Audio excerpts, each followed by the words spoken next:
لە پێشنوۆی 6 2014دا عێراق لە قەیرانێکی سیاسیدا بوو لە نێوان هێزە سیاسیەکانی عێراق لەلایەک و ناکۆکی نێوان حکوومەتی هەرێم و بەغداش لەلایەکی دیکەوە، بەڵام شەڕی داعش ئەو قەیران و ململانیانەی سەر کرد و سەرجەم هێزەکانی بەجەنگی داعشەوە سەرقەڵ کرد.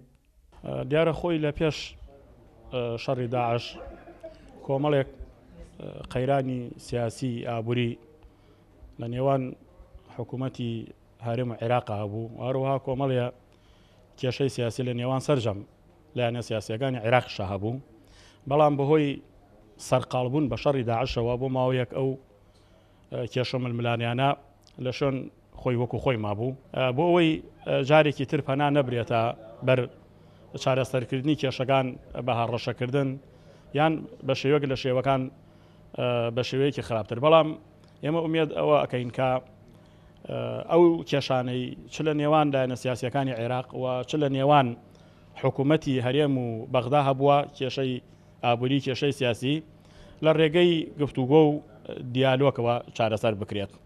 عێراق بەگشتی و ئەو پەیوەندەی لە نێوان هەرێمی کوردستان و عێراقدا بوو بە قەیرانێکی زۆر قوڵە تێدەپەڕی، کۆمەڵێک کێشە و مەشاکل هەبوو کە پێویستیە کرد چارەسەر بکرێ، بەڵام چارەسەر نەکرا. بە هاتنی تیرۆریستانی داعش لەم 3 ساڵی ڕابردوودا ئەو کێشە و مەشاکلانە هەمووی کبکرا و سڕکرا، هەرێم و عێراق بتوانن لەسەر مێزی گفتوگۆ دابنشێن ئەو کێشە و مەشاکلانە چارەسەر بکەن، چونکە بارودۆخەکە ئیتر ئەوە هەڵناگرێ کێشە و مەشاکل بمێنێ کۆمەڵانی خەڵکی عێراق بەگشتی و کوردستان بە تایبەتی لە کێشەیە قوڵدان و پێویستەکە کێشەکان چارەسەر بکرێ بە زووترین کات.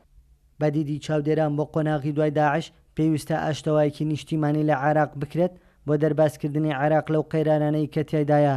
لە هەمان کاتیشدا بۆ چارەسەری ناکۆکی نێوان حکوومەتی هەرێم و ناوەند پێویستە هەردوولا لەسەر مێزی دیالۆگ ڕێککەون بۆ چارەسەرکردنی قەیرانی ئابووری و سیاسی نێوانیان. لەگەڵ نزیک بوونەوەی کۆتای هاتنی شەڕی داعش ململانە سیاسەکانی نێوان هێزەکان و هەرێم و بەغدا لە دووبارە سەر هەڵدانەوەدایە. شەقامیش لە چاوەڕوانی ئاش بوونەوەیکی نیشتیمانیدایە بۆ کۆتایی هێنانی تەواوی قەیرانە سیاسە چەق بەستووەکانی عێراق و هەرێم و بەغدا. کاروان حەبیب، کورتسات نیوز، خورماتوو.